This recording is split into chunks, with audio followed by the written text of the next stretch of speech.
السلام الصومالي وين ميل بواجوكتان سلام إسلامك السلام عليكم ورحمة الله وبركاته. سلام كدب ما شاء الله الحمد لله سفر كيجي وان تغي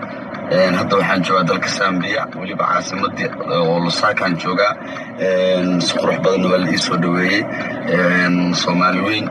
ضمان خاصة الذي بمشي وقتي فملكيجا مركا dad badan oo isla wareegayeen meesha aan aaday inta badan dad badan baan ogeyn anigu waxaan joogaa dalka Zambia oo aan ku suganahay oo dal shidan ah ma sha Allah waxaan rabay inaan ka hadlo oo muhiim ah arin aan rabay arinka aan u imaaday magaalada waxaan u imid horta aniga familkii eheladeyda oo aan u imid arrimo aniga taas ah marka fan laga tago oo nafsad ahaan aniga taas ashmaaka ahaan waxaan rabay inaan ogeysiiyo Soomaali weyn iyo dhamaan faniskeyga meel walba ay joogaan dunida kaga sugan yihiin dalka Zambia in aanan u imaan inaan wax barnaamij ama fan wax ku saabsan aan ku qabtaa ama showyo oo kaleeto ama barnaamij show oo kale inaan ku qabto uma imaanin arrimo aniga ii qaas ah oo aan u imid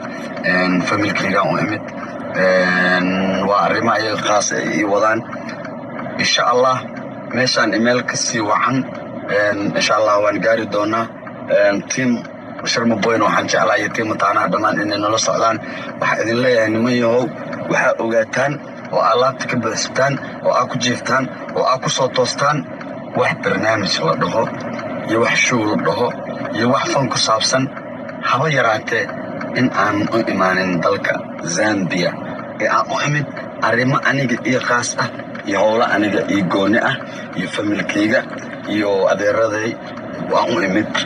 hadda koorna idima sheegano idima dhihin marna idimaada dhihin adeerada iyo familkii wax saas ah laakiin hadda waan ku khasbanayo waa dadka meesha ay keenay waa dadka programyada ii wado